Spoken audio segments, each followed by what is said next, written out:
It's time to pop the top off with Pub Talk today. We're going to talk about the Super Wild Card Weekend. Then we're going to talk about some college football first. The national championship is now done. Then we're going to give our picks for the divisional round, talk a little bit about that. We have one beer to taste for you guys here on the show, and Hops of the Week to finish us off. But before we get to all that, Pub Talk is brought to you by Route 11 Chips. It's playoff football Sunday now, people. It's all about sitting on the couch eating some chips, and Route 11 has got you covered. Since 1992, Route 11 has been chipping away to give its consumers a great and tasty product. So make sure you check out your local Martin's Food Lion and Giant to pick up a bag today. Okay, lights, beer, action.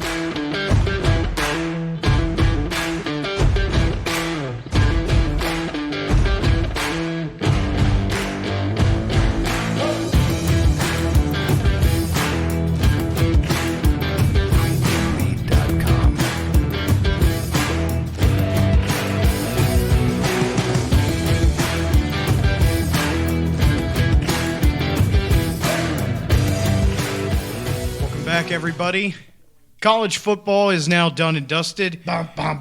Even though we did not talk about it nearly as much on this show this year, mainly due to the fact that, well, we honestly didn't know what to expect coming into the season, and it completely fell off for us just because I feel like the hype was gone completely. And also I found a newfound love in the NFL, honestly, compared to what college has brought us this year. Yeah, I think with all the COVID restrictions and so many game cancellations that it was just, I don't know, it just didn't seem like it had that pop. It didn't have that flair like it usually does. I'm trying to adjust my mic here. I also say that in a way that like there's a lot of bad college football teams out there. Yep. But when I watch Vanderbilt. the NFL, but when I Coach, don't start that fucking racket now. But there are every single team in the NFL is enjoyable to watch, even if you're the New York Jets. You know, their last couple of games, 2 out of the last 3 games, holy shit. You know, they weren't the same team. You know, I'm kind of glad they got rid of Adam Gase. I mean, it was time for him to go. Yeah, and real quickly before we get into anything, I have to talk about the Doug Peterson fire. Wow, yeah. I think basically Philly and Jeff Lurie and Howie Roseman and everybody in that office said, look, we have already put too much faith into Carson Wentz, and I think we need to keep Carson over Doug. And even in the article that they wrote about him on ESPN, about what Doug had planned to do, it seemed like Doug did not have the right idea and did not sit well with what Lurie had to say. Yeah, that's not too far off. I think, and I kind of agree. I really do. After seeing the article, seeing that he was wanting to put the passing game coordinator as their offensive coordinator instead of putting a more resound, veteran coordinator there or coach, he wanted to move a guy up with not much experience and just basically put him under the fire. While they have, and honestly, like, this is going to sound weird, but they have a good, and they have had a good running backs coach for a long time in Deuce Staley. And I think that didn't sit well when he said, no, I don't want to put Deuce Staley in there. And it's like, why? Miles Sanders, Jordan Howard, Jay Ajayi, Corey Clement, all these guys that you have had have become good running backs under our system. What is wrong with moving a running back coach who clearly knows how to coach up these guys at the highest level? Why aren't you moving them up? And that did not sit well, I think, with Lurie. And on top of that, he didn't have an idea on to fill the void for Jim Schwartz leaving. Jim Schwartz, their defensive coordinator, is taking a year off of football. And right now, Doug doesn't have an answer to fill the void. And I think that's not what Lurie's looking for. He's like, look, we have got to fill the void immediately, and we have got to find somebody. Yeah. And if you don't have an answer, this does not sit well with me at all. And I think that gave him the okay, even though he brought him a Super Bowl. And I get that. But there were a lot of moving parts and pieces in that team when he was a part of that Super Bowl team. You had Frank Reich as your OC, and look at Frank Reich now. He's a very, very good head coach for Indianapolis. You have a very good Jim Schwartz back then, he was able to coach up a lot of these players to come into their own. Fletcher Cox has become one of the premier defensive interior linemen. You have Brandon Graham, one of the best edge rushers in the league as well. You've had premier linebackers like Jordan Hicks come out of there. You've had guys like Nigel Bradham come in. You've had good safeties like Malcolm Jenkins, which probably was a reason why the Eagles' defense fell off. You don't have a captain like him to anchor you down as well. And you have Rodney McLeod. And I think that is why he said, look, this is why our team was so damn good, because we had a lot of moving parts and pieces. And this season, it seemed like nothing was going right, and it seemed like Doug didn't want to fix anything. And so I think we have to move on. It sucks, but I think that Lurie honestly made the right move, because this Carson Wentz contract is so much dead weight that no team will pick him up and carry that contract. And I think now more than ever, you need to fix the problem that you have and try and get Carson Wentz back to being a better quarterback. Yeah, well, first thing you got to do is get him off his damn keto diet, or his not keto, but his vegan diet, and get a little freaking true protein in his system. But I'm just kidding about that. But you and I have had this conversation 100 times. We've seen it so many times where a college quarterback comes to the NFL and they shoehorn that guy into a system rather than taking and saying, well, what does Carson Wentz do really well? What did he do well at North Dakota State? What were the fine points that defined him that made him a national championship caliber quarterback in 1AA college football? And I think that is also why Frank Reich was the right guy who was with him, saying, like, look, I know how to make this guy good. Right. He's a quarterback himself. He knows what he's looking at, you know. And it's the same thing. It's what they do in Baltimore with freaking Lamar Jackson. Lamar Jackson. They put him in the best possible position to do what he was successful with. He should have won 2 Heisman trophies. I mean, he was very capable of winning 2 Heisman trophies with the skill of running with the ball. And what has happened is... I still think that Heisman trophy was robbed, though, over Watson. Yeah, I still feel that was robbed. Yeah. After that national championship game, I go, are you fucking kidding me that he lost the Heisman trophy? Yeah. But anyway, yeah, I get what you're saying. But so why not? Why don't you go back and sit down and say to yourself, what do we have to do to help Carson Wentz be the quarterback that we need? Period. That's what you should start with. That you look. Nobody is taking Tom Brady and turning him into a freaking trying to shoehorn him into a system that runs the zone read game like they do with Lamar Jackson. Nobody's doing that with Brady. You take what Brady does well and what he did well at Michigan, and you build a system around him, and that's what they did in the years. That was Charlie Weiss. That was Bill O'Brien. That was freaking Josh McDaniel. And hell, that's what you got. Did you? Oh no, we'll get to it later. No, I was going to say I just wanted to quickly touch on this because we can talk more as it goes along, because we'll talk about the Colts and Bills and see how they have see how the Colts have completely become, I think, a very good football team. Yeah. And next year, and you know, part of it, they're going to be just as good. I think it's because of the type of coach that Frank Reich is. Okay, so I think that definitely has a huge part in it. Before we get to NFL, let's get to it. College football, real quick. All right, I have to ask the question. I ain't gonna say it. I'm just gonna say it because we're down here. Roll Tide. What do you think about if that Alabama team played against the LSU team from last year? What do you think about that? When I look at Ohio State, is Fields the same caliber as Joe Burrow? No. Because, one, Joe Burrow was 100% healthy. But I'm saying, would it make for a way better national championship game than what we got? It could have, yeah. They lost by 21 points. They literally lost by 3 touchdowns. It could have, but you also have to consider the first play of the game, the first run play that Trey Sermon runs with the ball, what it looks like he either has a shoulder injury, a significant shoulder injury, or he breaks his collarbone. It had to be something significant like that. And when he broke his collarbone, I'm thinking displaced. And the only reason I say displaced is because he automatically went to surgery. And when I say displaced, and you can't see this on the podcast, but I'm putting my hands above each other, that bone broke and it completely displaced. It's one thing to get cracked in place. It's completely different to have it either compounding too, and so much pain that it required immediate surgery. You take one of the most dynamic running backs. I would put Trey Sermon up there with freaking Najee Harris.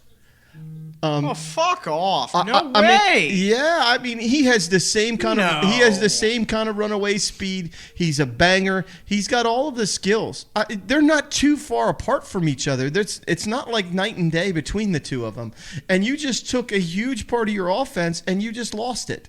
And then they had a defensive lineman, starting defensive lineman, go out with a COVID issue, and so it wasn't one of those situations in which you couldn't see them as even Stevens against each other. What I can say is that that's been the whole season this year, man. I don't think And you're I wrong. can't- I'm really not. I'm not trying to argue. I'm just trying to say that Alabama was so good, and when you look at what they did, Steve Sarkisian, he just painted the Mona Lisa. He painted the offensive Mona Lisa by saying, I'm going to take number 6, the best athlete in college football, and I'm going to find a gazillion ways to get him the ball. And then I'm going to put Mac Jones in the best possible position to get him the football. And that's what they did. That's what they did. Do you believe this? Like the entire recruiting class of like the big time recruiting class of 2017 has won a national championship. Yeah. I mean, every recruiting class that Nick Saban has had at the University of Alabama has won a national championship. And one of the things that I noticed, and it wasn't so much Ohio State. Ohio State you can't not count them out in the top 5 in terms of college football. They are a top 5 Power 5 team. But where do they go next year, though? Because Fields is gone. Well, it's the same thing with Alabama. Alabama's going to freaking lose how many people? It's but they already have a plan all the way to fucking Z. I know whatever that. letters are after and the same that. thing with Clemson. Clemson will be right back in it. They got oogly googly eyes, yeah. Oogly googly eyes. Yeah. The quarterback, who's a hell of a freaking football player. Alabama's got a lot of questions. I see that they started like 2 freshmen last night. They had 2 freshmen, a couple sophomores. They're loaded for bear, and literally loaded for bear. Bear Bryant. I don't know. Nick Saban, they got all the way there last year, and it didn't work out. They got their ass kicked by freaking LSU. So he comes back with another team. And they lost huge draft choices last year to the freaking NFL draft. Clemson lost players to the NFL draft. LSU freaking lost half their fucking team to the NFL draft. Not half their team, their entire starting lineup. And look at what happened to them. But I haven't seen that drop off in Alabama. It's a testament to what Nick Saban does there, and that's going to be part of my Nick Saban has reached the legendary status from NCAA 2014, where you go above and beyond NCAA 2K14 video game football, where you go above the legendary status and you can't even fucking reach there. That's where Nick Saban's at right now. Yeah, and the great thing about Nick Saban is he doesn't see it as him being a legend. He is following in the footsteps of a legend in Bear Bryant at Alabama. And so, he has the right perspective. It's the season that they expected it to be. It's the season that they prepared. And anybody that knows freaking college football, Nick Saban is all about the process. And I put my quote fingers up there, the process. And that's what they did. One of the things I noticed about Alabama last night, there wasn't a lot of shit talking. There wasn't a lot of celebrating. There wasn't a lot of that. Devontae Smith caught great balls. You didn't see him. Yeah, he was fired up, but he's allowed to be fired up. But he celebrated with his teammates, and and he didn't make it about the other team, and it didn't. You know what I mean? You try to. You see that so much in college football, and you see it a lot in the NFL, where it's always I made a play and I'm trying to show, or I'm trying to show my dominance over the other team. That's not really a rivalry, Coach. I know that. Played once in a blue moon every so often. Ohio State and Clemson, they played each other last year, so they're going to be pissed at each other. I know that, but what I'm getting at is the quality of football that was played last night. I know. I don't know. I just know that the character of a football team is on display when they win and when they lose. And Alabama. Oh, really? Yeah. Because there's a team that we're going to talk about today that, if you're going to talk about character, it might rub people. But last night, I'm telling you what, Ohio State will recover. They'll have a freaking another top 5 team. Yeah. They will. They'll bounce back. That's what you do when you play for a national championship and you're a Midwest freaking dynamo. That's what you get. You get top recruits. You get guys like Fields. You get guys like Trey Sermon transferring to come there and play. So they'll be back. There's to say that they won't, or to say that this is the swan song of Ohio State. Bullshit. That didn't happen, and they'll come back. And then you're not seeing the last of Nick Saban. I never said it was the swan song. Well, people are saying, well, what are you going to do without Fields? What are you going to do without Sermon? What are you going to do without all these guys? And it's just like, well, what has Nick Saban done? He's done nothing but replace freaking 5-star athletes with 5. And here's the thing. When Alabama wins a national championship, guess what that does? It just makes him a better recruiting class, and he'll find more 4- and 5-star guys. Look at Deontay Brown, the freaking senior tackle. He's played 865 snaps. He's started for 3 years, has played in 865 snaps, and has never given up a sack. Didn't give up a sack. And guess what? He's not in the first-round draft choice. He's not a first-round draft choice. He's 6'4", 350. That's like trying to pull your car around a fucking dump truck. It's not easy. And he's unfortunately, though, you will not face that type of, stuff in the NFL. You will let a sack by. It's okay. It's going to happen. But it's going to happen. But that's what I'm saying is that Deontay Brown was probably a 4-star freaking recruit coming out of high school, and he has started since he was a sophomore. So he's 19 years old, starting for Alabama for the next 3 years, and he wins this national championship in his senior year, the crowning moment, and he's not even... Now, is he going to get a look by the NFL? How could you not have a starting left tackle at 6'4", 350 and not giving up a sack in 3 years as a college... Playing in Alabama, you didn't give up a sack. So that's going to be a lot. That's going to be huge. So how do you replace a Deontay Brown? Well, when you win national championships and you compete for them and you win the SEC and you're talking about rings and you're talking about bowl gifts and you're talking about all the shit that Alabama gets, they'll replace Deontay Brown with another 4 or 5-star kid. They just will. All right, Coach, shut the fuck up. I'm just saying. God. I get that. But we don't have time to talk about how high and mighty Alabama is all the time. We just don't. Well, they were the better team last night, and they proved it. No question about it. They averaged 39 points a game, and they scored fucking 52 last night. No, they scored 45. What? It was 45-24. No, they scored 52. Check the score. We're going to get dead air on here. No, we're not. No, we're not. I'm looking this up. Good. Look it up. All right. College football championship. Look at the score. Yes, yes, yes. They dominated. I still stand by what I said. They scored 45.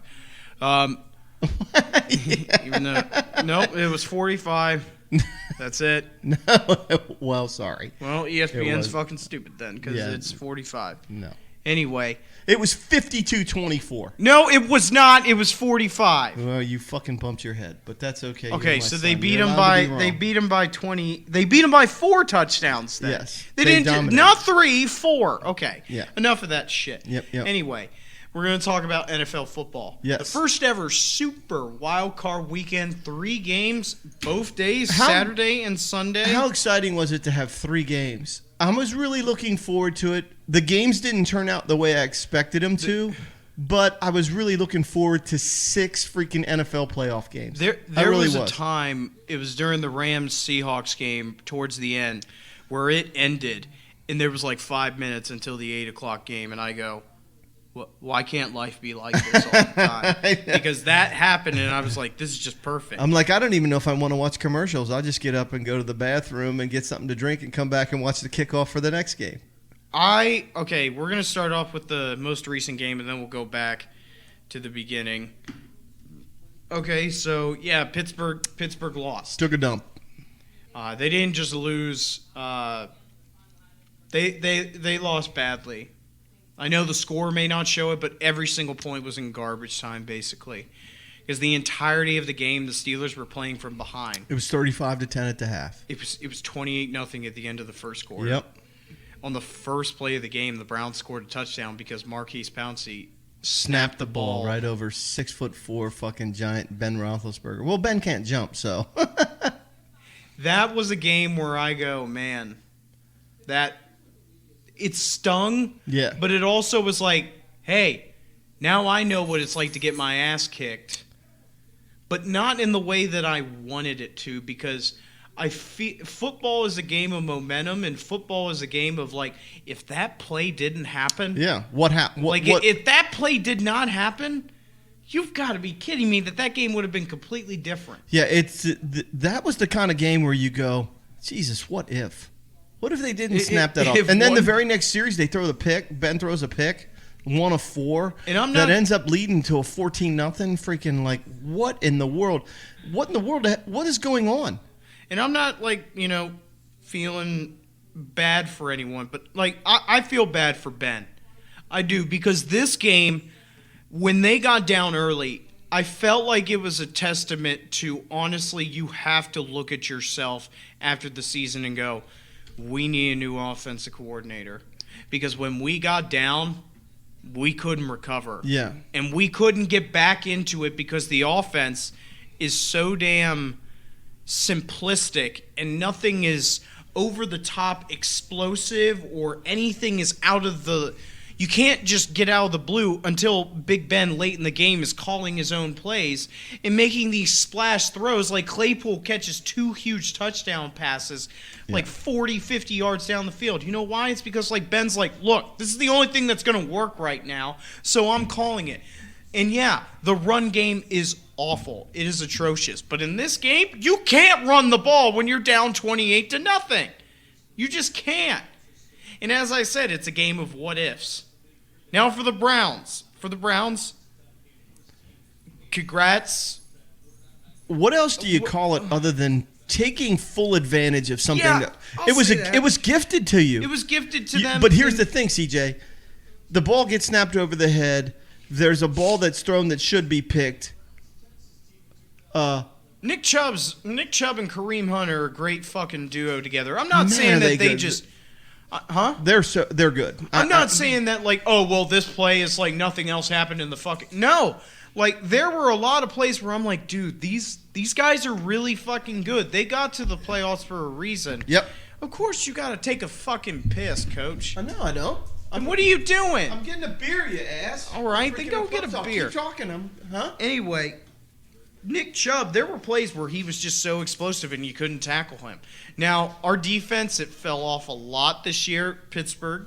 It fell off a lot from the beginning of the year. Injuries have made that happen. And also just, I feel like the offense left a sour taste in the mouth of the players to where they were like, holy fuck, are we going to stop them? And if we stop them, guess what happens?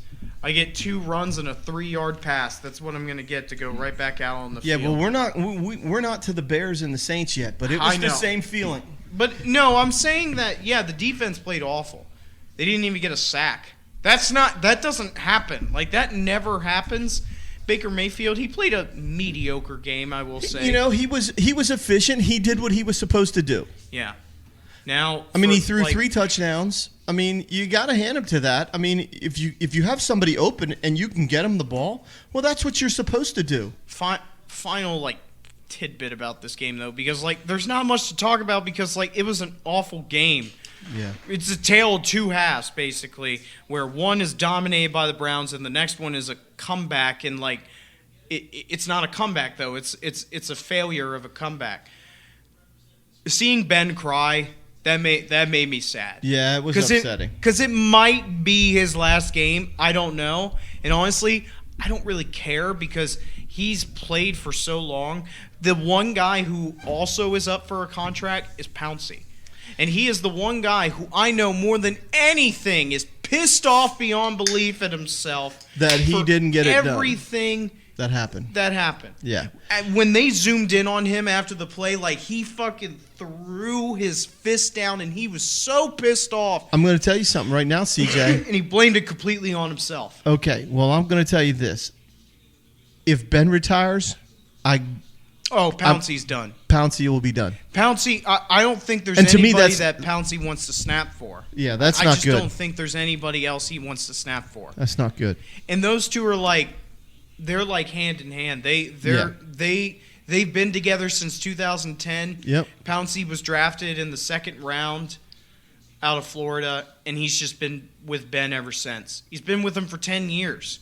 And I don't think there's anybody else that he wants to be with, and I don't blame him. Dude, the average offensive lineman career is very short. It is for a lot of guys. Yeah, I mean, I'm all I'm And saying he's is lasted that 10 years as one of the best centers if in the I'm NFL. Dwayne Pouncey, Dwayne or Mike Pouncey? Pouncey, that's his brother. No, yeah. I'm thinking to myself, I know it sucks and I can't go out with Ben, but I'm going to, because what Pouncey, what's he got to be? Freaking 34, 35 years old?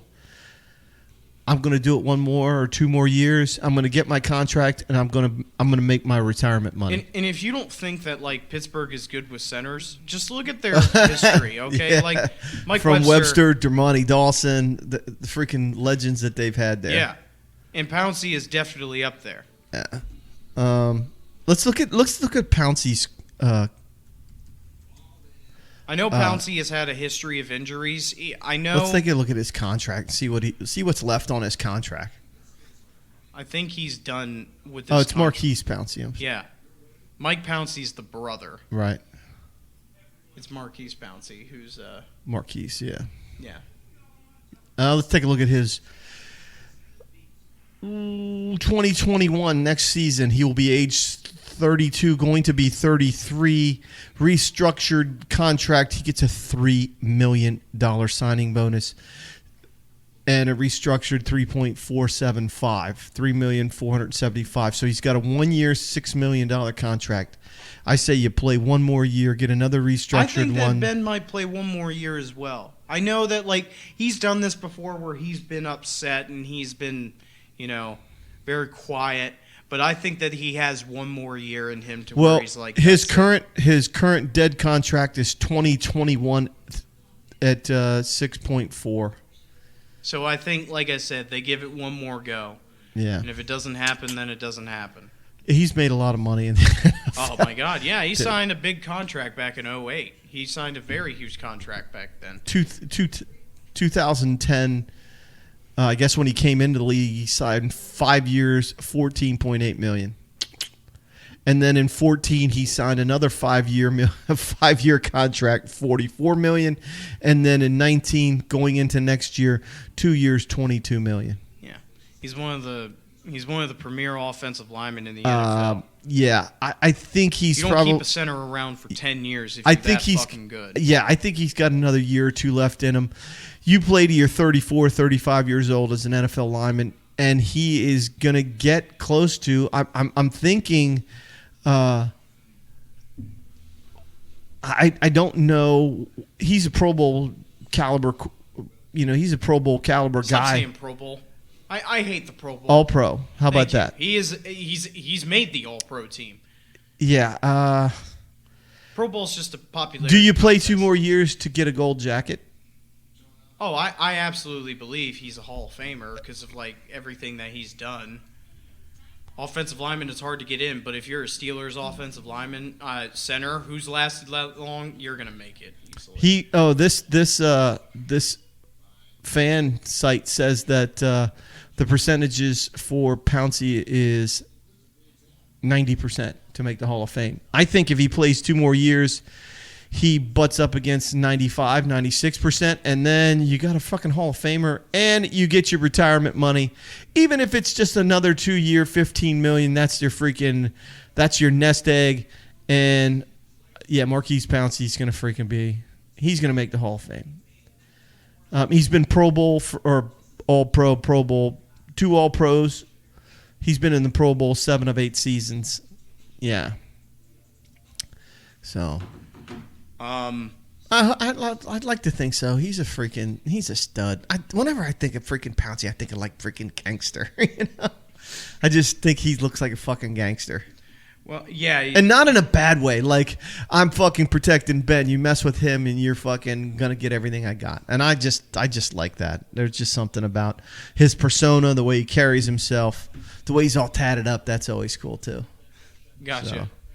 All right, let's move on to the Bills-Colts game real quick. All right, so Bills-Colts. Mm-hmm. Hey, Bills get their first playoff win in half a century, in a quarter of a century. 25 years, the last time they won a playoff game was back in 1995. 95, yeah. I think Josh Allen was pretty solid. I think that he played well. A lot of maturity from what happened last season. Yeah. You know, being up 16-0 and losing the game ultimately to Houston. Deer in the headlights. This year, no deer in the headlights. No deer in the headlights. Daggers. He looked very calm. Yep. No panic. And look, these games, you're going to get close. Yeah. You're in the playoffs for a reason. Yeah, okay? and the Colts are a good football team. Oh, I forgot to tell you, CJ. So let's go back, and I wanted to do this because last week on the show, it was me, you, and Vigna. And I just picked the freaking Browns in a squeaker, and Vigna picked the Browns or the Steelers in a squeaker. And I picked the Steelers too. You picked the Steelers in a pretty solid victory. Yeah. But the Browns pulled it out. I didn't get close on a score. Dude, they scored 85 points. I didn't even get close. Yeah. I don't think either. I think the most points we had was like 45. So what we ran into, we were Bills. Colts Bills. All right, so CJ, you picked the Bills in a pretty close score. It was 31-21 was your pick, and the score was 27-24. Mm-hmm. So, I mean, you're a touchdown off. I picked the Bills. Vigna picked the Bills. He picked a bigger score. Mine was 28-17, so I missed it by a touchdown.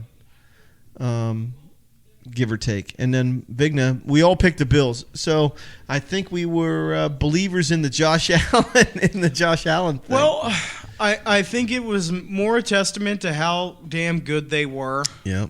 In the regular season, but then in this game, I seeing it, I was like, man, these Colts, they really don't care. They absolutely could have won the game. Yes. They literally left 7 points off the board because of like calls that Frank Reich made. Going for the touchdown over the field goal, the one drive. So we had between 7 and 10 points that were left off the board, and that's missed a different field goal. Yep, difference in the ball game instead of an extra point. Like they left points. Absolutely could have won this game. Yep. And that's not a testament to like the Bills being overrated. That's just how good the Colts are. And one of the big things that I was bugged by when we were watching the game is the fact that freaking Moss and Singletary were just non-existent. I don't even the two of them. I don't even know if they had 10 carries. They did have 10 carries. They had 10 carries and 45 yards or 42 yards. So it's just like, come on. I know, but this is the one game where that was to be expected. I feel that this game, you're going against a very stingy run defense in Indy. Yeah, but Josh Allen only throws 35 times the game. You know? So, he only throws 35 times. And he freaking threw for 324 yards. But, when it comes to total yards, the Bills didn't even have 400 yards of offense. And, shit, the Colts were 470, 480, almost 500 yards of offense. So I think it was a matter of taking advantage of the points that you could get, and the Colts not being the lesser team, but not being able to cash in when they should have. So, yes, but I also think that I think also that the Bills got by with the skin of their teeth at this game. Like, I don't want to say that it was perfect from them. could they have played better? They absolutely They have could to played going better. forward. They have to. I hope so. They have to. They're going to play Baltimore, and I am the biggest Buffalo fan right now. Exactly. Now You're that- going to have to play better, or freaking Lamar's going to freaking chew your shit up, and We'll that's talk about that in the picks, but yeah, like this upcoming game, this is the game that if you can beat the Ravens, you will have conquered your demons. You will have basically said, we can stop the run, we can tackle, we can do this. Because that was the problem earlier in the season, was when their defense was up against those teams that Yep. basically Yep, just yep. ran the ball down their throat. They couldn't tackle. They couldn't get any defensive line pressure. They couldn't stop the run at all. That Chiefs game in the rain, Clyde Edwards-Helaire, you could have put him on roller skates. He wasn't going to fucking go down. Yeah. He just wasn't. Like, it was so bad watching Buffalo play them. And if they can do this to Baltimore, I would have to say Buffalo goes to the Super Bowl then, because what are you're this is the team that runs the ball more than anybody is Baltimore. They are a run-first offense. They are a run-first, second, and third offense, okay? I don't disagree, brother. And then they pass I don't forward. at all. For Indy, it might be Phillip Rivers' last game. It might be. You know, it's sad to say, but there's a lot of Yeah. could-be lasts this Drew year. Brees is another one. Yeah, Like, he's another one. But like we'll get there's to so him. many. Patrick Mahomes could be his last. Shut up. There was a lot of people Anyway. hoping that would be that way. Anyway, who was the next game? Seahawks Rams. I give up. I'm done with this whole. Last year for the Russ for MVP never got one fucking single vote. Well, guess what, All dude? right, so we all picked the Bills. So now I just wanted to say recovering. All right, so let's get on to those Rams Seahawks. And Vigna and I shat the bed.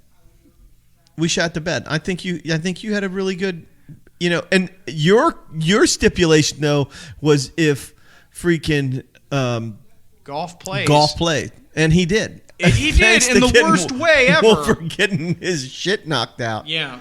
He's lucky he didn't break his damn neck. I have to say this once again before Coach interrupted, that, look, we have got to stop it with Wilson. I'm sorry, man.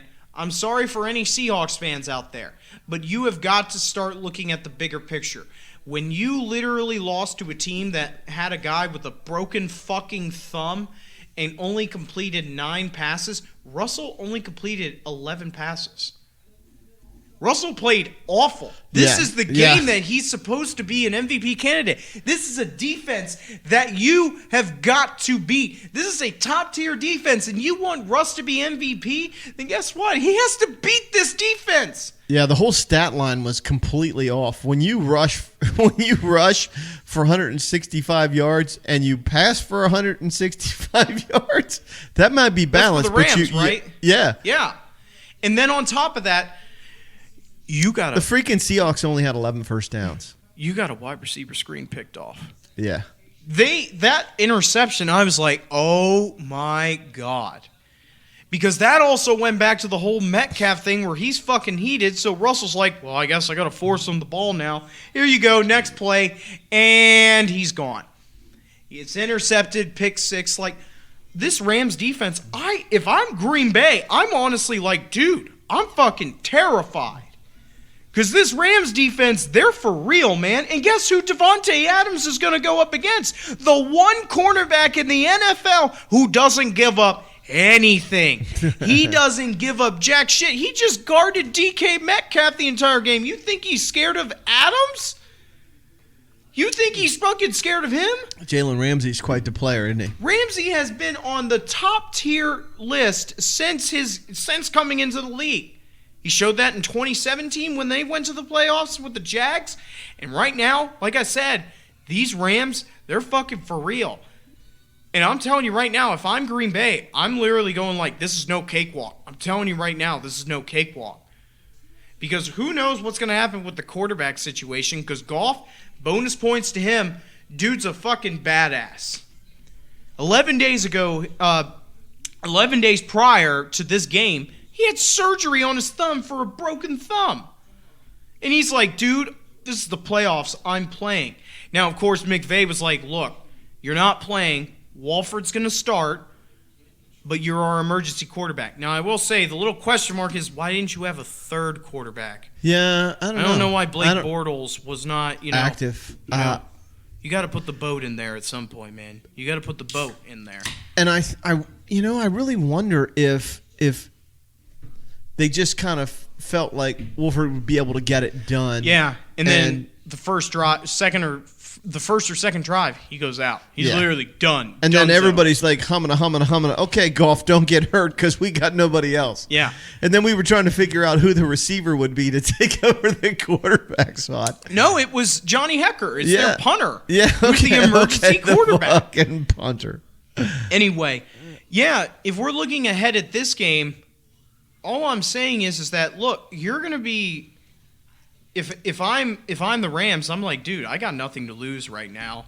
And our defense is so good. Yeah. And I'm going to talk about Sean McVay for a second. Sean McVay is a great fucking coach because 2 years ago when they went to the Super Bowl and they got their ass handed to them, basically, they scored 3 points, okay? Yeah. They did not do anything offensively. Everyone's talking about how they're this, return of the greatest show on turf. Yeah, exactly. Offensively, they are dominant. The Patriots don't stand a chance, and they go out there and they lay a goose egg, essentially. Right. To 2 years later, he turns his team into a defensive-first team. You change that around, and you know that guess what's going to win you a Super Bowl? I don't care how good our offense is. If our defense is Stackhouse, guess what? Guess what's gotten you further in the playoffs? Here's my thing, though. The injury to Aaron Donald freaking worries me. This is the thing, though, is that doesn't worry me. Because the guys who came in after Aaron Donald, dude, they got as much fucking pressure as Aaron Donald did. They really did. I want to see Aaron Donald suck this shit out. Oh, hell yeah, I want to see that. I want to see that. And if he's 70%, dude, Donald is going to go. He is. Yeah. Yeah, well, I don't disagree. I'd like to think he'll get the old syringe. But McVay, I think, is like, look, he looked at himself after that game and said, like, look, I think we need to change up and say, like, look, we can't have as much firepower offensively. We have to have a defense that is Stackhouse. Yeah, and just don't get Goff hurt. Just be efficient, and the throws that he did make, he took the Belichick way. Yeah, he was efficient. He was efficient. He only throws. They threw less than 20 times, 20 passes with him, and so Goff. Okay, so he doesn't have a great stat line, but he managed the game and threw a touchdown. So they're going to limp into Lambeau, but their defense could freaking pressure the shit out of Rodgers. And I think Jalen Ramsey can lock down freaking, Devontae Adams? Yes. They have cornerbacks that can stop these big wide receivers for Green Bay. Because that's one of the things that I saw in that Chicago game. It's like, look, the pressure's getting there, but your corners are not fit to cover these guys. They just are not.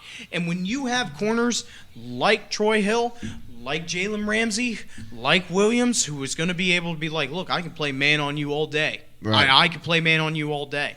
And that is going to be the key in this game, on top of the front four being able to pressure. Yeah. Oh, yeah. Seahawks, though, as I said, you have a lot of questions. And honestly, like, I get that Russell won you a Super Bowl, but this year, first 10 weeks, he threw 28 touchdowns. Last 6, he threw 12. Yeah. That's 2 a game. Congrats. But and it was a complete flip. Jets would have liked that. It's a complete flip too. Your offense was flying high in the first 10 weeks. Your defense was going, your defense was awful. Flip it to the next half of the season. Your defense has turned it around, but your offense is starting to go downhill pretty fast. Yeah. And when it went downhill fast. Yeah. If you're not producing on offense, that means your defense is on the field a lot, and that just piles up. It just piles up on you. So, good luck to the Rams. They got a tough. They got a tough ball game. They're going to face the MVP. He has to be the MVP. Yeah. With the way Rodgers is playing. All right, 8:00 game Saturday night. Bucks Washington football team. Yeah, it was a bit of a snoozer, but I think Washington just found their quarterback. The way that Taylor Heineke played in that game, I was like, dude, this guy is getting pressure thrown in his face at every step of the way, and he is throwing dimes. He even ran a touchdown in through the pressure, through the blitz. I mean, honestly, with everything that was in question coming into this game. Does he remind you of an early Kirk Cousins when he was there? No, he looks a lot like Alex Smith in that game. Alex Smith is able to run. He's able to scramble. He's able to make those plays. And Heineke, he's also very accurate. He did throw the ball pretty accurate. And it's not to say that the freaking Tampa Bay didn't play good defense against them. They did. And they were also Heineke, without their all-pro linebacker and Devin White. Yeah, but Heineke made the throws. I mean, it's okay. That's what I'm saying. When I saw that game, I'm like, why don't you develop this guy? I look at the stat line on that, and Tampa Bay rolled up 500-plus yards. Yeah. Tampa Bay made things happen. Yeah, and Tom Brady was rock solid. 380, almost 400 yards, 2 touchdowns. Yeah. I'm tired of the fucking pressure bullshit, Coach. I'm tired of everyone saying, like, Tom Brady under pressure does not get it done. The man has been to 9 Super Bowls. Stop that. And Stop that bullshit excuse. He's got 6 rings. Stop that bullshit excuse that people always seem to give you. It's like, well, there's one thing Tom Brady's not good at, and it's being under pressure. Oh, I'm sorry. Well, this hand and this finger are covered in saying, fuck you to pressure. And I have another 3 fingers on the same hand that said, I was just short by 1 fucking touchdown. Remember, he was literally short against the Giants twice by 4 points, both times. He was short by 8 points against the Eagles, and that's it. Other than that, he's won every single Super Bowl. In this game, I go, Tom Brady, he's 43 years old, and he didn't throw a pick, and he looked great. Yeah. What more can he ask of him? The running game was there as well. This is a Washington defense that doesn't give up the run, and Leonard Fournette had a field day. He almost had 100 yards. For a playoff game, that's fantastic. Yeah, I mean, he was efficient, and you didn't have you didn't have Ronald Jones. Yeah, Ronald Jones. Ronald Jones was out because of the COVID thing, and they couldn't get him back. No, he wasn't out for COVID. Yeah, it was COVID related. Are you sure? Because he was on the sideline and he was not ready to go. I think he was a last minute scratch because of COVID. But he was on the sideline though. I'm gonna look. I swear it was because he did.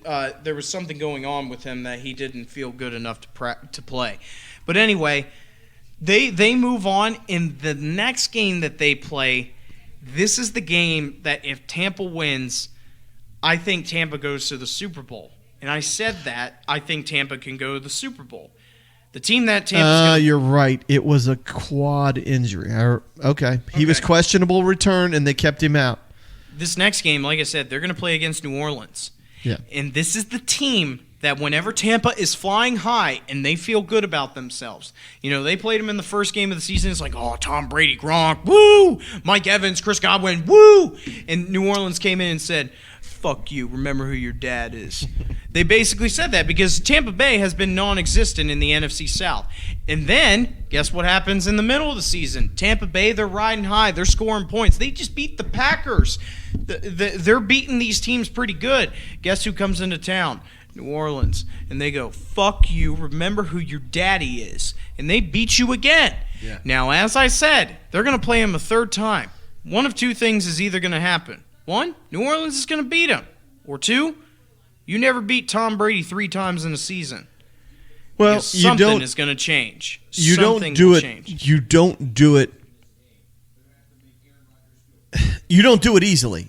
So there's got to be a hitch, and now There's got to be the something. the that big Tampa's question. gonna The do. big question is Mike Evans. Is he going to be healthy enough? He did play, but is he going to be healthy enough if they hold him out of practice a couple of days? I haven't heard any of the COVID. I mean, it's only Tuesday, but I haven't heard any COVID tests or anything like that holding guys out at this point. So I don't know. I think it should be a really, really good game.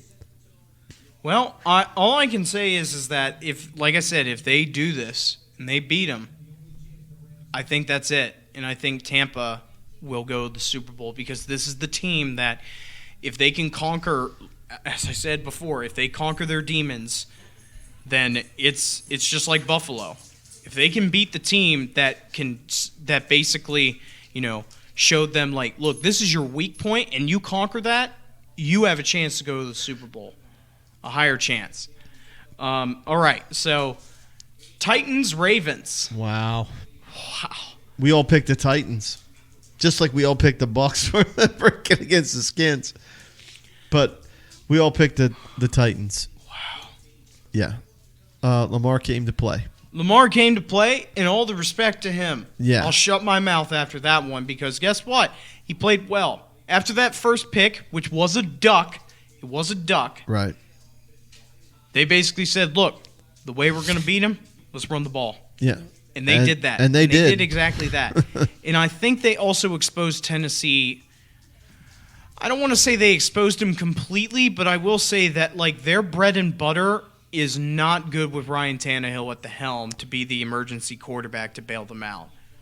There was a lot of things that happened in that game, and number one was Derrick Henry was not getting anywhere, and when Ryan Tannehill had to bail them out, He didn't. he didn't. Right. And He it was wasn't bad. like inefficient. He wasn't inefficient in terms of his passer rating, in terms of the number of throws. He only threw 26 times, 26 times, 18 for 26 is what But- it says here. And he doesn't throw for a lot of yards. So you add that up with Derrick Henry, and they're trying to, I don't know. They didn't establish any ground game with Derrick Henry, and that's a damn shame. 2,000-yard rusher, and he gains 40 yards.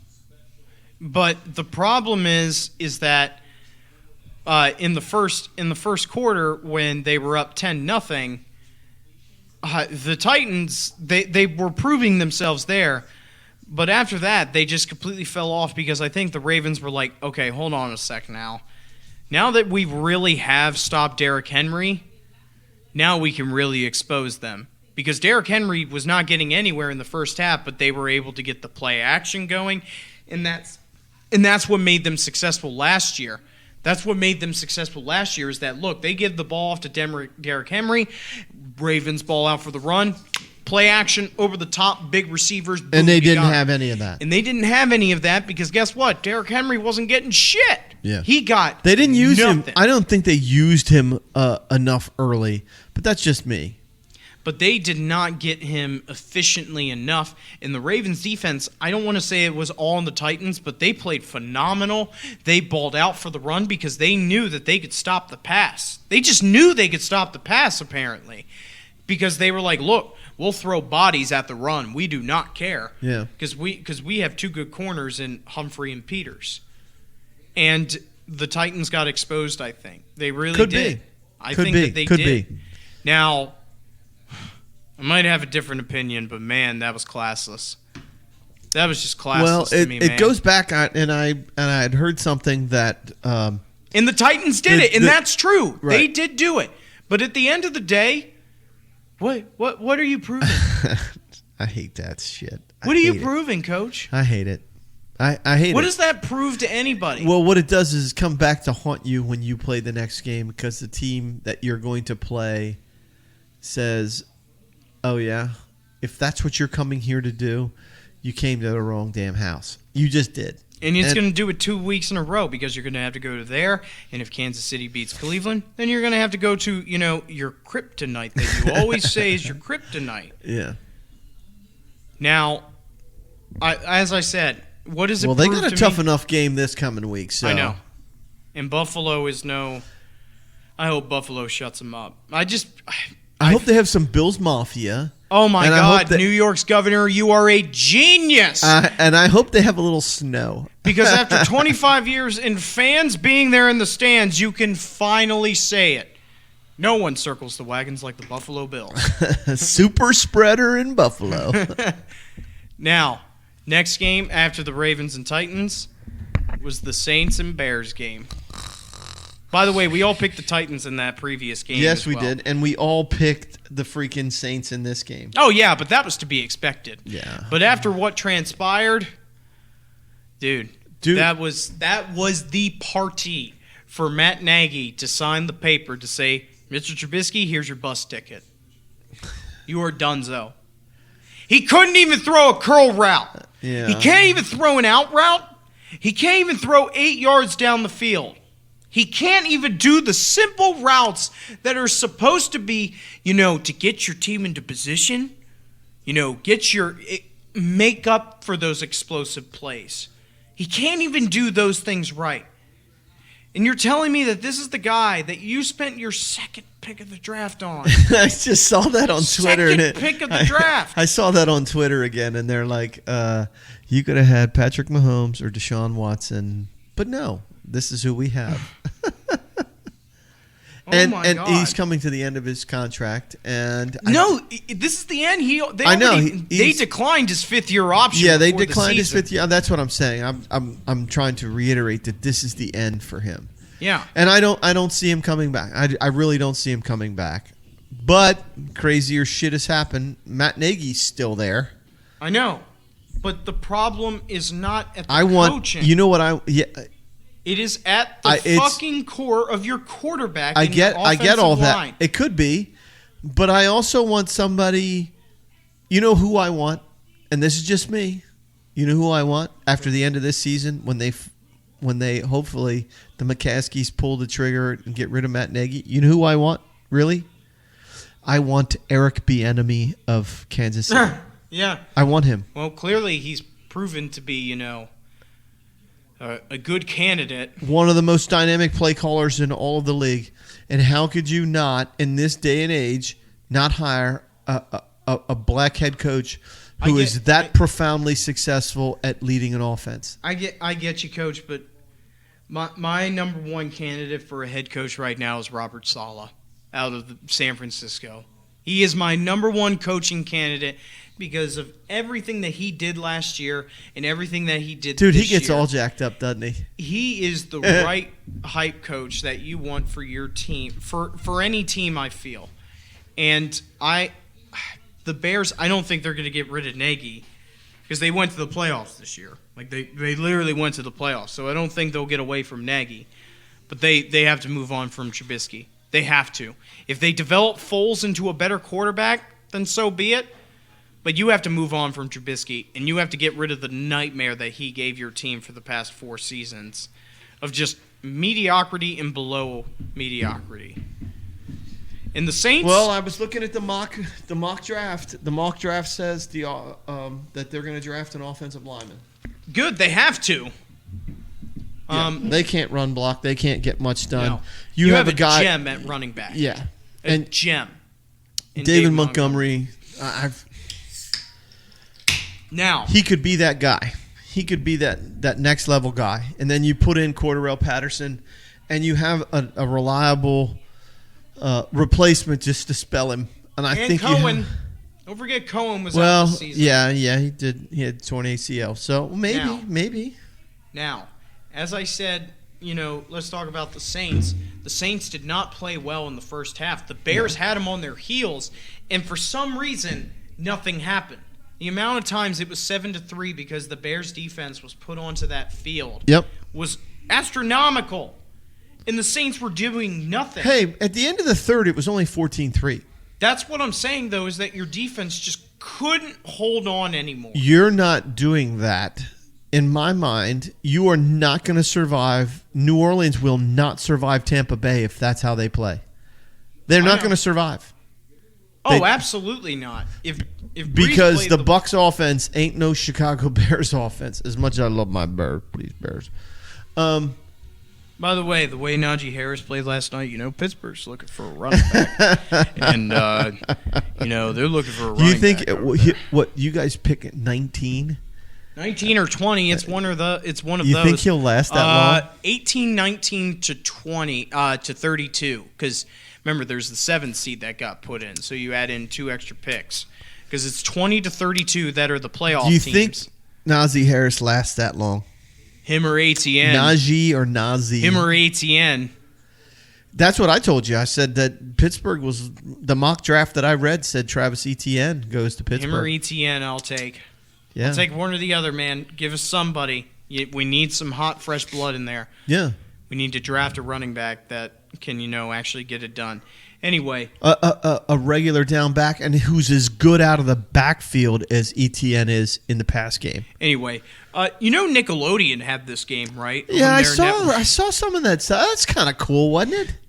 It's a little corny shit, but unfortunately, as an adult, it's a little corny. Unfortunately, 54 fucking years old. It's a little corny. They What? did catch an F-bomb on Did they? camera because of Cordell Patterson. Nice. They called a personal foul on both teams, and Cordell Patterson was standing right next to the ref and went, "Yo, what the fuck?" and said that right in the camera, and it was the funniest Dude, thing Cordell ever. Patterson's the best fucking all-around athlete in the NFL, period. He is. I'm telling you, he just is. You can say what you want. You he say is. you say that all the time. I And know. I just laugh because it's hilarious. And he is. He's all-pro freaking kick returner. All right, that's Super Wild Card Weekend. We did not Now- fare well, CJ. You and I tied No. at 4. We had 4 picks out of the 6 games. You and I picked Had to have 4. been You and I picked 4. Vigna got 3. Bills, Bucks, Saints, and Browns. Browns I screwed didn't us pick over. the Browns. No, that screwed you over. You Yeah.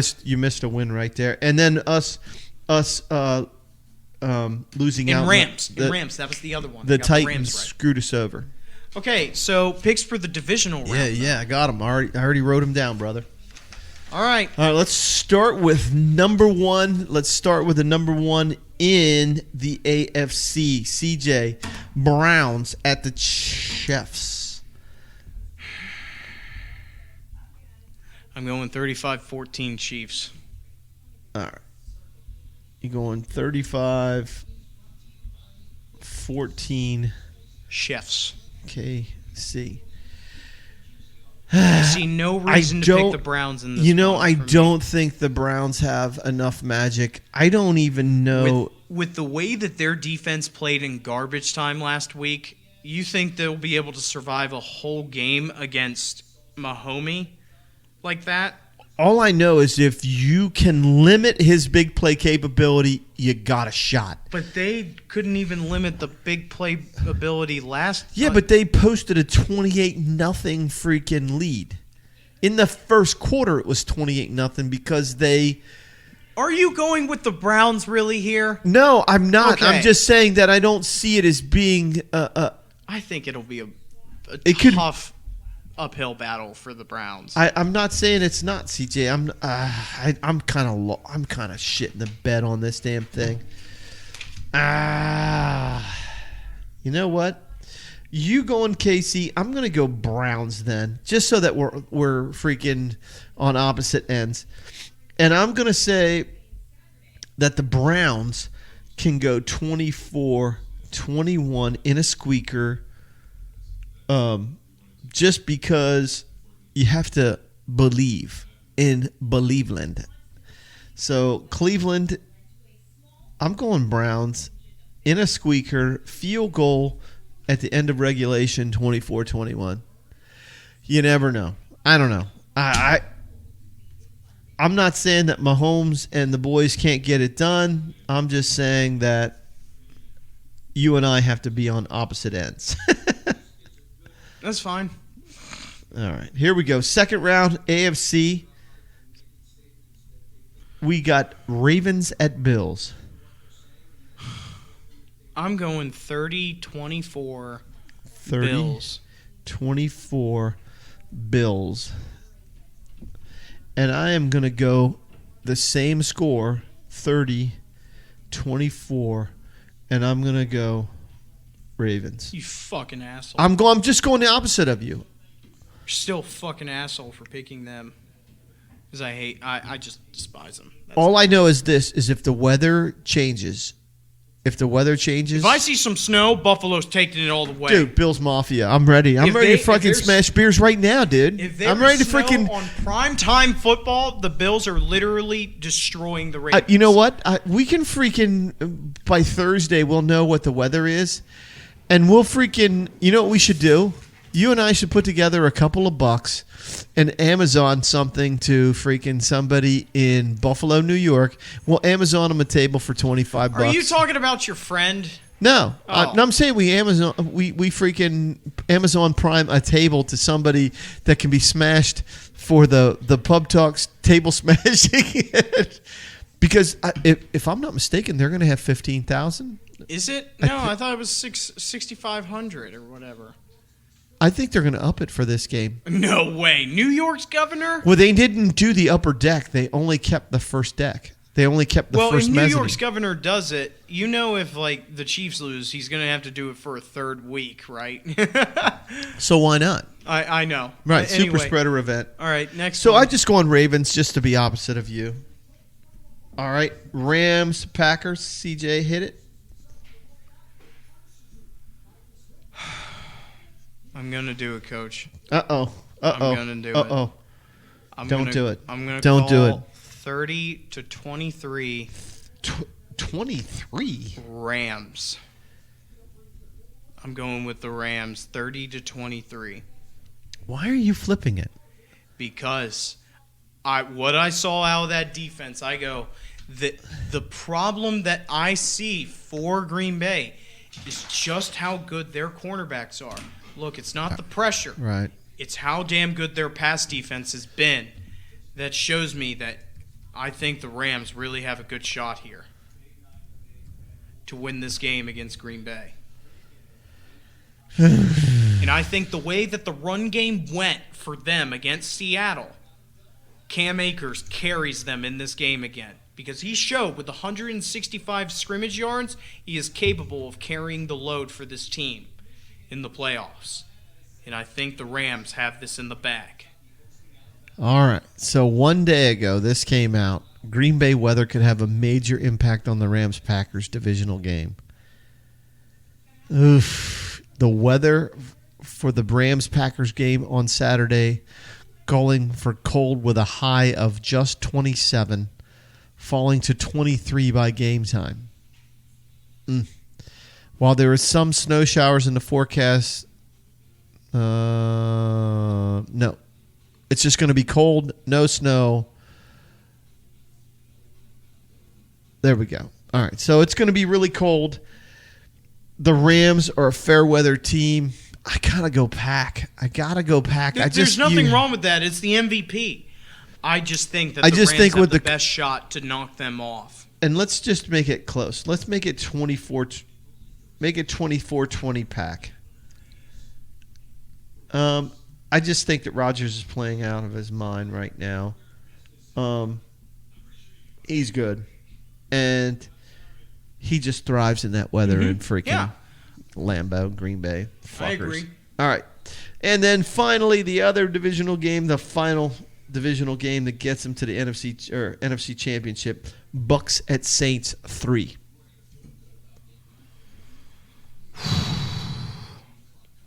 Do I? Oh man, I have. I think they can finally do it. I'm going Buccaneers. I'm going Tampa Bay, 35-24. CJ 35-24 Bucks. High scoring affair for them, but they keep it close. But then they just have that 11-point lead to lead them to victory. I think a healthy Michael Thomas adds an extra component. I mean, he just came back. He's just freaking. You mean Mike Evans? No, for the Saints. for the Saints. I think that just shaking off the rust and getting back into the game this year or this past week is something that's going to be good for him. And then that just sets you up for a big game to play. So I'm going to go the opposite direction. I'm going to take that same score, 35-24. Tommy ain't going to get it done, and I'm going to say the Saints are going to take 3-0 against the Bucks this year, which is no slouch.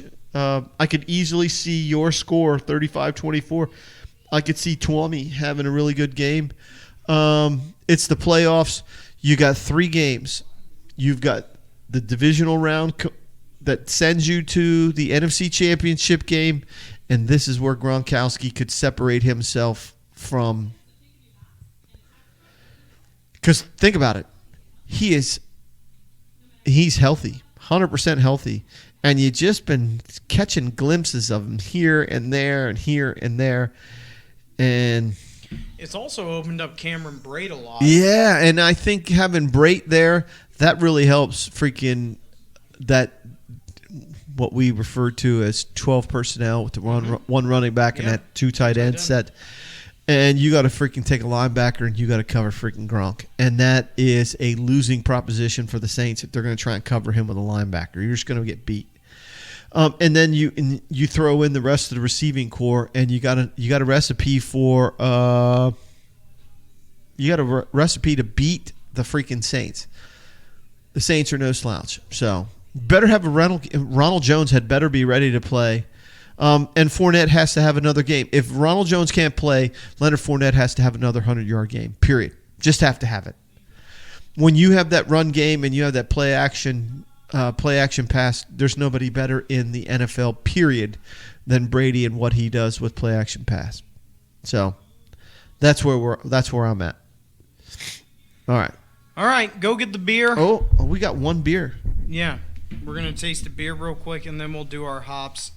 And mine's really small. Yeah, I have a list for us today, since we didn't do it last week. But that's the picks for the divisional round. And we will bring those picks back to you next Tuesday whenever we get back at you. Victor will be back with us next week. Okay, so he can cry with me about Pittsburgh. All right. Yeah, he's got that bullshit teaching thing he does, and so he couldn't make it tonight. All right, what do we got? All right, so this is, I just have to say it, the finest beer company there is in Virginia. Is that Honor? No. Or is that Port City? Port City. Okay. Port City Derecho Lager. Derecho Lager. A derecho is a big fucking storm that covers a huge distance. This is called a Derecho Lager. I think it is only a seasonal beer, but okay. I don't know if you can get it. It's a very timid beer. They've had it for 10 years, though, as far as I understand. They've had it for about 10 years. It's 4.8% by volume, and it's got like a blonde color. It's a very bright. It's very light looking, but it has a great taste to it. CJ, here's your take that over. I got there. it. But this is Derecho, a line of intense, widespread and fast-moving windstorms and sometimes thunderstorms. And they cover big distances. But this is a fine beer made by one of my favorite freaking breweries, man. It's very... Oh, that finish is very lightly, but it's very... Is that hoppy to you? Yeah, just a tad. Just a little bit. But it finishes... At the beginning and at the end, it's pretty crisp. At the end, it's so smooth. It goes yeah, away. but one of those things is, we talk about this. And this is what Patrick and I were talking about. Does the name of the beer, Derecho, actually... Fuck you, call me? Does it... Sorry. Does it actually... It actually names the beer. It has a little bit of a bite to it, and then it finishes perfect. I mean, I got a bunch of them, and I only had one left because I couldn't wait for the show to happen, and I drank a bunch of them. So I really like it. It's pretty solid beer. I think that's a solid beer. Would I drink multiple of them, though? Probably not. Summertime Maybe. beer? But probably not, though, because of the strong taste that it hits you with still. It does have, I don't know. I guess it's a little hoppy. Has a little bit of an IPA taste. It says lager, but it has a little bit of a hoppy IPA taste to it. If this were like a double IPA, it would fit that category perfectly. Yeah, I think if I'm in the summertime and you have a cooler and it's ice cold beer and you're outside and you're freaking got a bunch of friends sitting around an outside bar, shit, yeah, you can plow through these. They're only 4.8% alcohol by volume. And so I really like it. I think I can tell by the hoppier beers by the level of stuffiness I face when I taste them, because if I'm drinking Bud Light, I don't get stuffy. But if I start tasting other beers and they have a different, maybe malty taste or a hoppy taste to them because of the barley that's used, then yeah, I get a little stuffy. But shit, when Port City puts out a beer, I drink it because they make some good fucking beer, man. Oh, yeah, no doubt. I can't even think of probably the 8 beers that we've tasted from Port City, going all the way back to the earliest shows from our very beginning, from Port City Porter to this. God, there's got to be 10 beers, and I haven't had one that I was like, this isn't very good. They fucking make great stuff. Alexandria, Virginia, Port City Brewing. If you're in the area and you get a chance, you got to get to Port City, and it's a great looking little brewery. Yeah. I enjoyed myself there, and I probably drank too much the last time I was there. So All right. there you go, Hops. the derecho. Hops of the week now. Yeah. Speaking of hoppiness. Yeah. Do you want to go first or I? Mine's really short, so it's up to you. Whatever you want to do. I mean, you want to I'll- flip a coin? No, I'll go, honestly. Okay, go ahead. So I watch these videos online because they're eating videos, because eating. it kind of reminds me of like what I used to eat before I started my diet last year. Yeah. It reminds me that, like, look, this is the type of shit that you literally could be putting into your body and killing yourself at this point. And there's this eating video of this guy who ate the top 10 most fattiest fast foods. He ate the top 10 most fatty fast food items out there.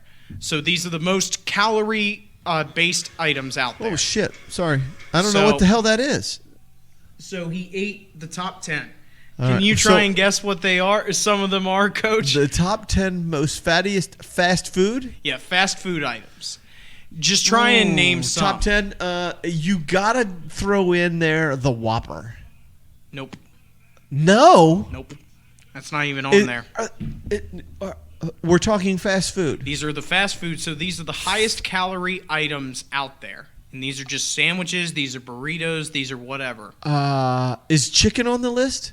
Nope. No, nothing Oh, wait, from freaking KFC? Extra crispy? Nope. Isn't that freaking cooked in like pure fucking fat? It's not on here, though. What? Okay. And they're burgers?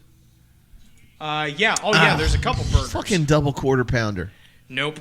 What? Number 10 is a Jack in the Box Grande breakfast burrito at 1,070 calories. What? Oh, it's got to be the double Whopper's got to be on there. Nope. What? How could that not be like 1,000 calories?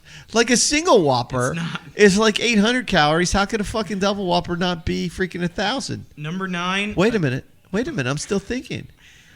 Wait a minute. You can't have anything from Chick-fil-A. Fuck them. Nope. Oh! It's got to be something from freaking Taco Bell. That's on there. The beef and bean burrito supreme or some shit like that. No. It's from Taco Bell, though. Number 9 is the Taco Bell Grande Beef Nachos box. Oh my at god. 1130 calories. That's 9 Yeah.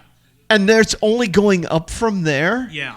So That's I missed- pure shit right there. I missed one. It's well, no, there's two. Okay. Another one is Panera's barbecue chicken mac and cheese Oh, my at 1,120 calories. Next, Carl's Jr.'s. You know what Carl's Jr. is? Yeah, Hardee's. Yeah. Double bacon Beyond Thick Burger. You know what? Get it with lettuce, and that bitch is nice. Well, this is with bread. Number 8 is How many calories was that one? 1120. 1,120 calories. Yeah. Jesus Christ. I don't. You know, CJ, I only eat right now. I only eat 1,400 calories. Yeah, a day. it's around the same for me. What's the next one here? Supersonic double bacon with mayo. So it's a double bacon cheeseburger from Sonic. So I've with never. Have we mayonnaise. ever eaten there? I don't know if I've Probably ever. never. I don't know if I've ever eaten at a Sonic. 1,240 calories. Jesus. So the lowest one on this list is actually a Jamba Juice peanut butter mood smoothie at 875 calories. What the fuck is that? Who eats a freaking Jamba smoothie? What the hell is that? At 1,170 calories, Wendy's triple bacon jalapeno cheeseburger. Well, that tastes pretty good. That might be really good with just lettuce, though. Right? You know what I mean? Doing the keto thing. Yeah, I mean that's still really fatty though that you're eating that though. Well, 'cause no of shit, but that's what the freaking keto diet is. You're not eating carbohydrates. Your energy's coming from fat. Now, you and I are both probably die of heart attacks from freaking the keto diet because you're eating too much fat. But we'll look better. Next is BK triple stacker. Oh, so there was a Burger King Yeah, one on. So the 1,370 calories. damn. So a triple stacker is a. It's a Bacon King. Bacon King triple stacker. So that's how's that 3 related? patties.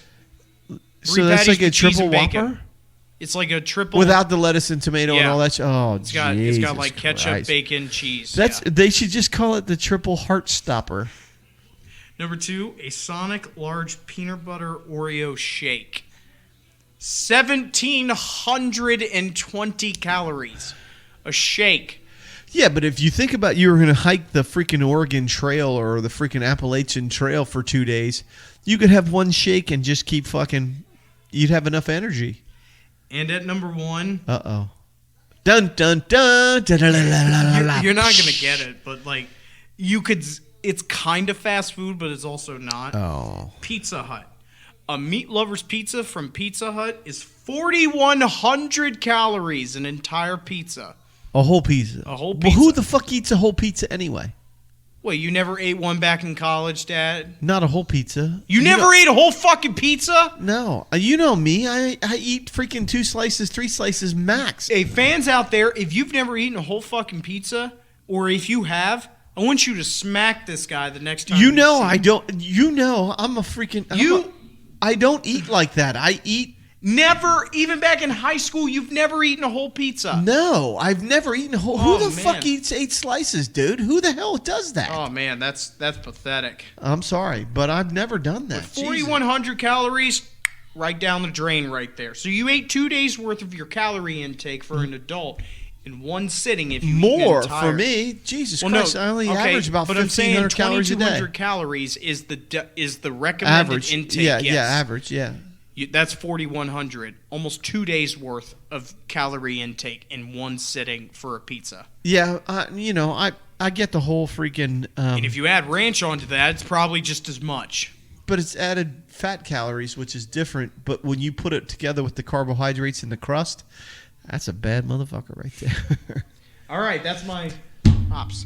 Okay, so my hops has to do with the last night's championship game, and if you didn't watch the game from I'm going to move my mic just a hair. If you didn't watch the game from a player context, if you didn't notice the fact that Alabama just seemed to be faster than Ohio State, now that's not to say in every situation, but by and large, when you watch that game, did you see Alabama slow down at all, or did they just play at just on a whole nother level? Right? Yeah, just They just appeared on a whole nother level. Well, here's what happened: is that Nick Saban, there was a guy named Tony Holler, and there was another guy named Chris Corfist, and these two jokers started this track football consortium, and what they basically have been touting is that in the past, as football coaches, you used to do up downs and you used to do gassers and you used to do all that shit. Well, what Tony Holler and Chris Corfist, and now you've heard me tell him on the show, Cal Dietz, that he's the head strength and conditioning coach for the U.S. Olympic team, and he's also the strength and conditioning coach at the University of Minnesota. What they basically have been saying is that whole thinking makes slower players. That whole, we're going to run gassers, we're going to condition, we're going to do all this shit. Well, hear that, Millbrook? Well, guess what? Nick Saban hired two guys. One from the University of Indiana. I think the other guy comes from Tennessee. I can't remember. I think he's from Tennessee. But he brought them in. And these two guys have redefined what Alabama does when it comes to speed, explosive performance, and agility. And what they've basically done is replaced conditioning, the word conditioning, where you run gassers and all that shit, and they've replaced it with all speed dynamic workouts. And all they're doing is, in the past, everybody used to say, hey, we're going to time you in the 40-yard dash, or we're going to time you doing the pro agility, or we're going to do the L drill, and you're going to be timed on those because that's what colleges measure you on. They want to know how you ran a 4.840, you ran a 5.140, whatever like that. But what Chris Corfist and Tony Holler and Cal Dietz are saying now is it's not about seconds, because the average football play only lasts between 4 to 6 seconds. That the average number of plays in any given series is about 12 tops. Yeah. And so what you need to do is be able to have explosive speed training, and that explosive speed training builds a more dynamic athlete. And therefore, we're not timing you in seconds, we're timing you in miles per hour. So when I start the game, if I'm a speed and conditioning coach, I clock my guys and I chart them, and if I'm charting them in miles per hour, if I have a top athlete who can run at 20 miles per hour, and he has continually defined 20 miles per hour, if he starts the game there and he finishes the game at 16 miles per hour or 15 miles per hour, where did my opponent start? Because of all the gassers and the hit-ems and all that bullshit. Well, he probably started at 18 miles per hour. He was already slower than you from the very beginning. And when he finished the game, he was only at 10 miles per hour. You were still running faster than him late in the game. You're still running faster. And that's what Alabama did last night. They outspeeded them. They outpositioned them. They just out-athleted them, because Alabama's conditioning is not conditioning. It is speed, agility, and explosive work. And it was all done because of guys like Cal Dietz, Chris Corfist, and Tony Holler, who are track guys, who have said that if you don't train your football players like track guys, you're missing the boat. And that's what happened. That's what happened last night. A lot of it had to do with their execution, but there's a mindset that says late in the game, I can execute because I've been trained to be fast at the end of the game. And I've been studying this shit, and you start reading about these articles, and Coach Rohrbal and I, we call it the rabbit hole. Every time you start reading about an article, you find another article, and you find another coach and another guy, and the PhDs start piling up, and then the fucking all these speed gurus start talking, and then you get lost in it. But at the end of the day, it's about miles per hour. It's miles per hour at the beginning of the game. It's miles per hour at the end of the game. Nobody times you in the 40 at the beginning of the game. Nobody times you in the 40 at the end of the game. How fast are you still moving when it counts? And Alabama, I'm sorry, but Devontae Smith, a fucking cat could motor. Yeah. And he motored from down number 1 to the last down before he hurt his finger. Before he hurt his finger. So Huge breakthrough for us, and we've converted where I'm at right now. We've converted all of our training to speed, explosive performance, and agility. No more hit-ems, no more fucking gassers, none of that bullshit stuff that slows you down. So that's my hops of the week. It's about speed because that's what wins games. Speed kills. You've all heard that saying, speed kills, and speed is measured in miles per hour, not seconds on a 40. Okay. So Okay. that's where we're at.